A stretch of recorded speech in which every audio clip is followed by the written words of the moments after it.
Well, greetings, fellow Earthlings, witches, warlocks, and mundanes. Glad somebody made it here.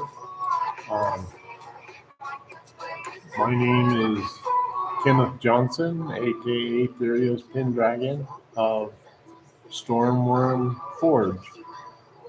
And this is going to be part 2 of making a wand. And this is the one I call the Chaos Wand. This is eventually some of the things that I do. This one's going out for a special order to a young lady that's a very good friend of mine up in Washington State. And she's the mayor of a small city. And this is a special order. So anyway, I do make wands and staffs of all sizes. Here's one of my mega wands. Yeah, it's large and heavy. That one's mine. But I have a whole bunch of them, and I've made a whole bunch of them. But let's concentrate on one. This right here is my Chaos Wand. You know, I usually throw shit away like this, but I don't know. This time something just told me I just didn't feel right about just throwing it away. So we've been working on it. We're going to continue working on it. Could I do this with a power tool? Absolutely. But you know, it just doesn't have the same energy for me. And most of my customers wouldn't really appreciate it. I wouldn't be able to sell it. That's part of my thing. Maintaining the energy. I don't harvest. This was from a blowdown in my backyard during a storm last year. It's been drying for a year. And it's finally ready to come to life again. So, what I'm doing now is I'm past the bark in most places. So I got some bark left here. I'm down to the cambium layer in most places. This is really simplified, guys. And over here, I've actually got part of the heartwood. So I want to get down to the heartwood. And once again, just to be repetitive, I'll show you why.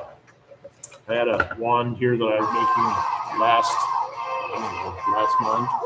And I decided to decorate it because it was very hard to get down below the cambium layer, which you see the heartwood, you see the cambium layer, and then the bark. Even the bark was hard to get off. So I decided just to decorate it. And I was going to just seal it up and, you know, sell it. Well, I stopped working on it after a little bit. It's a good thing I did because right here, see this little, or even my wood burning is gone. And right here, see if I can get a flake. See that? That flake right there on the tip of my finger is the cambium layer. So what happens is, as this dries, even though it was already dry, once you remove the bark, and you have to remove the bark because as the stick dries as well, the bark, the cambium layer, and the heartwood are all different materials, and they dry at different rates. Sometimes they split, sometimes it flakes off, sometimes it stays, but it's just very unstable. And as you can see, I mean, I've got this stuff all over the place, all these little chips. Yeah. And if I would have sealed that, if I would have put anything on it, even if I would have shellacked it, that's a good word, shellac.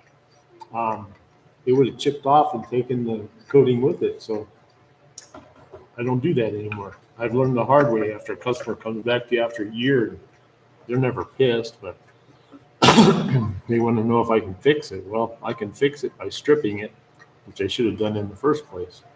So there's that enough about that cambium layer. I do need to get it off. It's not that easy. I know. This is probably one of the first comments I always get. So, why don't you use a sander? Why don't you use a Dremel? You know, you're right. But for me, and most of my customers, the amount of energy and the kind of energy that is used to make even a tool. That's all a wand is. It's a tool. That's all it is. Inherently, disclaimer here. This is what I'm telling you. Kind of like working safe. Disclaimer. Don't do what I do.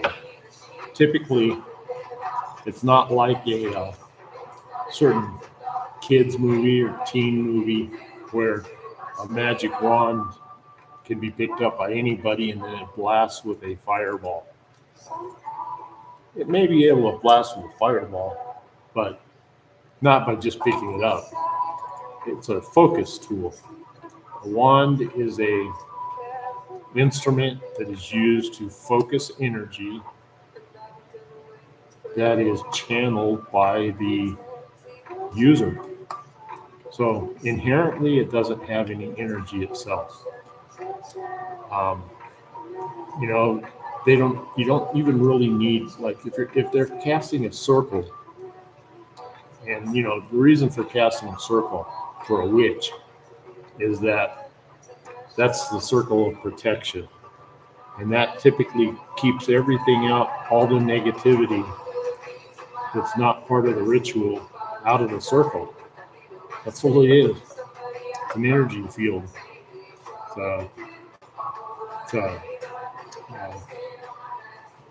Like shields, Scotty. So, does this wand have any specific energy in it? Disclaimer: absolutely not. It really doesn't even matter what material it is. Once again, what I always say is every tool has a good use, and if you're an expert, you might have to have a specific kind of tool. Hammers. I always use that good old adage of, go get a hammer and pound something into the wall like a picture hanger. First thing that's going to happen is I'm going to have 12 different kinds of hammers. And they're all tools, and guess what? They're all hammers. And which one's the right one? Well, I know that there's lots of experts out there that are going to tell you not to use that. It's sad, but every time I watch YouTube, I see so many negative comments. I've got, you've got these creators like me that they just want to get there and they just want to get some information out. I'm not going to make any money off this. I'm going to spend 40 hours on this wand and I'm going to sell it for $15. I don't make any money off of it. But hopefully you're learning something. I'm warning you as I go because I know better. Don't carve toward yourself. Don't do it. Never. Don't do it. Wear gloves. Well, yeah, exactly. Don't do what I do. Absolutely not. I am not safe. And yes, I have cut myself. And it's not that uncommon. My knives are very, very sharp. As I keep removing this bark, what I'm doing, I am not only just, messing around trying to get rid of the cambium layer, but I'm looking at the structure. I'm planning ahead. I'm looking and deciding, what do I want this to be? What do I want it to look like? The usage of it is pretty much up to the person that buys it. I don't care. I have some recommendations because just like a hammer, an expert can tell you why hammer X needs to be used for that 10-penny nail. I've used a shoe many a times. I've used a rock. I'm obviously not an expert. I use whatever works. And that's a tool. And an expert craftsman will tell you that hammer is not appropriate. That's a claw hammer. That's for framing. That's a framing hammer. That's a finish hammer. You know what? I don't have that many hammers in my house. And I probably have one that is totally inappropriate for everything I use. because either I like the shape of it, I bought it one time at a garage sale, maybe it just had a fiberglass, maybe it was just on sale, I don't really care. Hammer is a hammer. I know I've got ball peen hammers, and I don't know what the hell it's used for, but sometimes it works great. I don't use it for using a proper hammer either. I know that for a fact. But anyway, my point was all about tools and the proper tool. Yes, in the hands of an expert, the right tool is going to do wonders, far better than any result I can do. Definitely if I'm using the wrong tool. But in the end, is using any tool, the wrong tool, always going to result in a bad result? Absolutely not. Hanging a picture. Do I really need to get an expert out there to hang a picture? Some people, absolutely. But in general, no. And you can use the wrong tool, you can use the wrong nail, and you know what? You hang up that picture and it lasts for 30 years. Who the hell cares? Does it really matter? Absolutely not. So, if you get a lot of people, I'm speaking specifically to the magical community right now. We call them gatekeepers. And these gatekeepers are the ones that always sit there and tell you, I'm sorry, I have to pause for a second. Hello?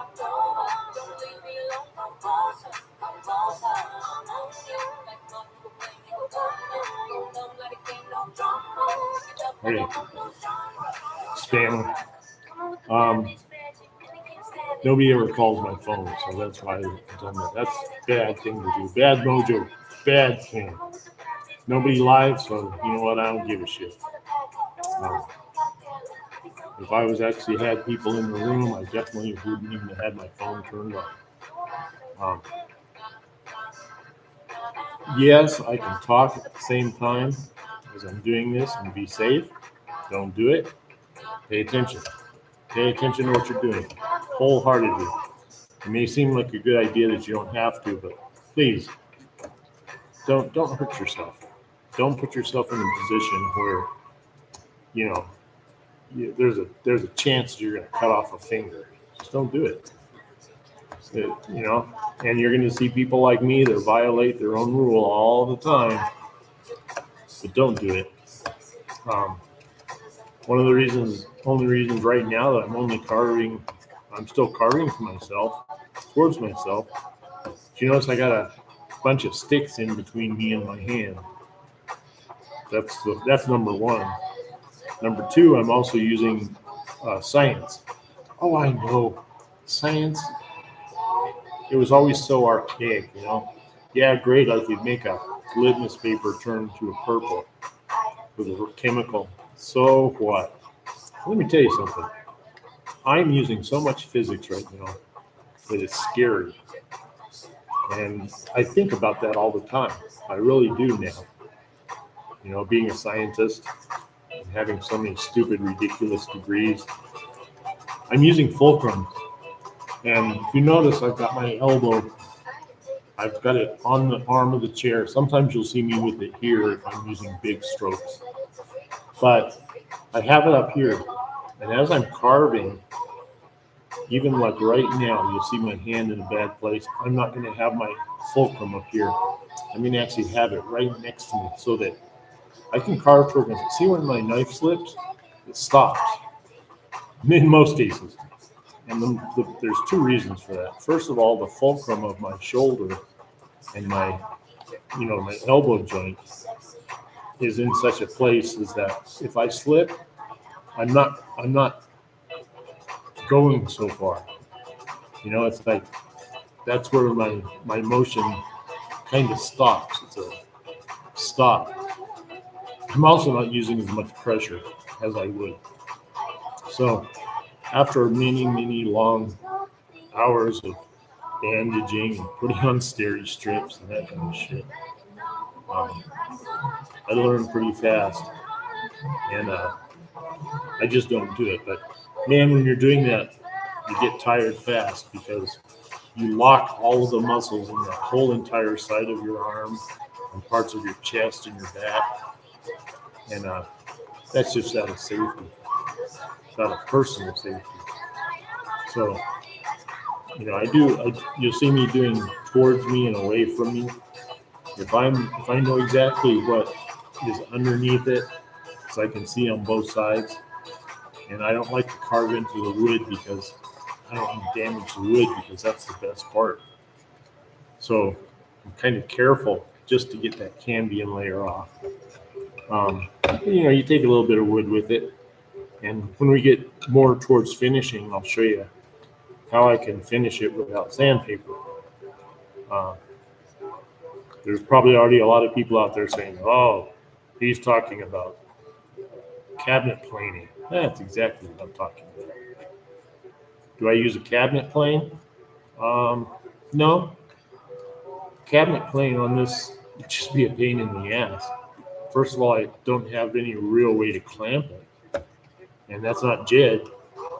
See another reference that you guys are going to have to look up, you young ones. Anyway, cabinet plane, basically a semi-flexible strip of metal. Let's just say it's 2 inches wide and 8 inches long, just for instance. So you get a picture in your head. And it might be a 1/16 of an inch thick. So it's partially flexible. And it's look at my knife here. You see that there's a flat side? This knife I made very beefy because I do a lot of work with it. But this side is very sharp, so it comes to a point. It's apple shaped, apple seed shaped. But on the back, at a microscopic level, that is what the back of a cabinet plane looks like. And the edges are sharp only because the sides are perpendicular to the back spine. And the way it works is you're always given, or else you have, a burnishing tool. And a burnishing tool actually scrapes off minute amounts of this, and it creates burrs on each edge. So what I'm going to show you now is why a cabinet plane works. And my knife, as I sharpen it, it creates burrs on the side. So if you notice there, can't see it yet, but right up here at the top, you're going to start seeing some little pieces of, they come out like, there you go, see it coming out. And when that's done, it's very smooth. I mean, it's just like sandpaper, like using, all the way up to like 1800 grit sandpaper. Can I use sandpaper? Absolutely. Do I? Absolutely not. I like the feel. And you know what? If you have done a good job with your cabinet scraping, I'll tell you one thing. It would take you a hell of a lot longer to get something that smooth with all the 20,000 grits of sandpaper that you're going to have to use. So it's just something I use and something I like. I don't like sandpaper. Kind of like power tools. Do I use sandpaper? Yeah. I've got some. I don't. Every once in a while, I find a reason. But typically, I don't use any sandpaper. Everything I do is cabinet planed. There's no way for me to get this into a vise and hold it in a position that I can work on it and effectively be able to do what I'm doing. Besides that, I really like the feel. As I'm making something like this, I can feel it. And to me, that's the most important part. So I'm just continuing. You're going to see me jumping around a lot. And you can't really tell on this particular wood. It doesn't act like a lot of other woods. Like I said, this is Juniper. And it's hard enough to get this cambium layer off. But you notice it's not stringy anymore. And that's because I'm through the bark. But other woods like um, like the Chinese elm that I love so much because the shape of the wood that comes off naturally, just beautiful. Um, Very energetic wood. Uh, Channels energy very well. Um, I'm trying not to say It's kind of hard when I don't have other people in the room. When I go to fairs and stuff, I usually have 20 people talking to me at the same time. I like to say it because I'm as popular as a blacksmith because people love to sit here. They come up and they ask me a million questions. Whether it be about the magic part of the wand or the metaphysical part.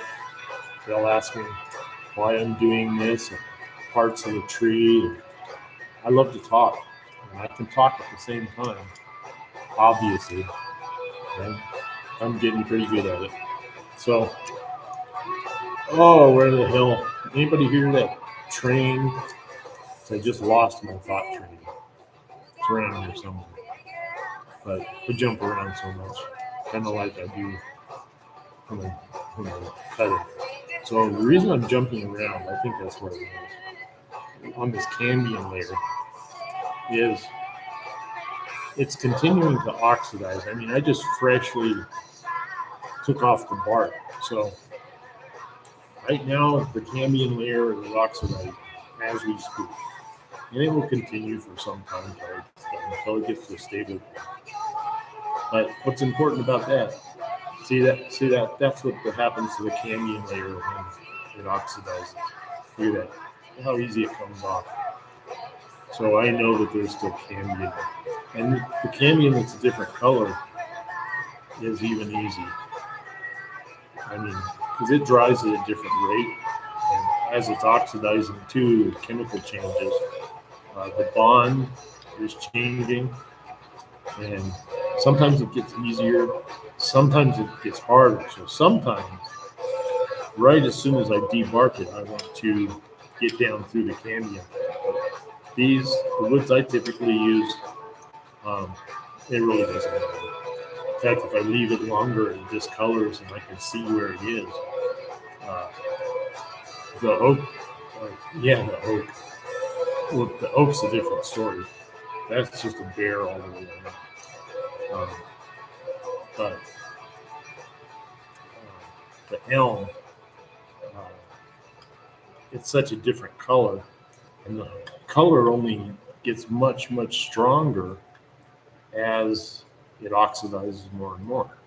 Sometimes the next day I can go back and see all the yellow and orange oxidation and realize, wow, I didn't even come close to getting all the cambium layer off. So another thing about the cambium layer, I've seen leaving the cambium layer on, and all of a sudden, a year later, the staff will warp, and if it doesn't warp, I've seen it crack.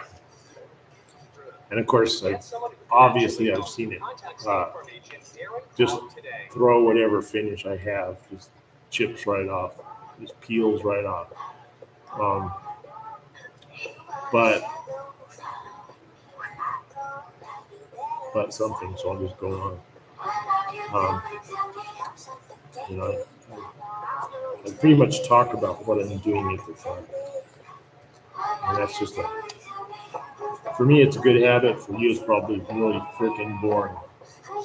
But if you want to come in live, please do. Helps keep me on track. And I like to talk and I like to share. So I'm more than happy to answer what questions I see. I don't always see your questions. I don't always see people come into the room because sometimes I'm just not paying attention. I know that's bad.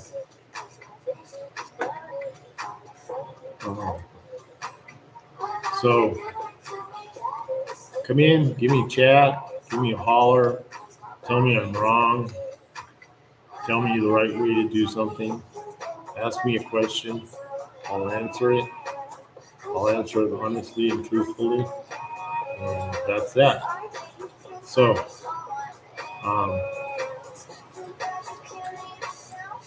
just sitting here. I'm going to kind of stop talking for a minute.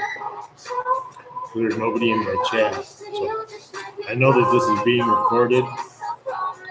This part's pretty boring, so feel free to go ahead and fast forward. I might even edit it and fast forward it myself since I'm going to stop talking. But I'm just getting rid of all this candy. If anything happens, I'll stop it, okay? How's that? If you come into the room, I won't be editing out that part, so I'll talk to you in just a little bit.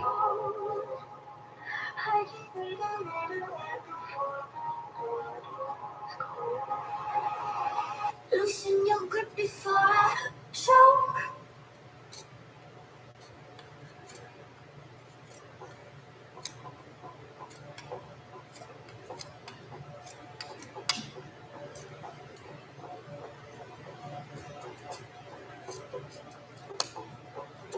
I like digging holes and hiding things that I can swear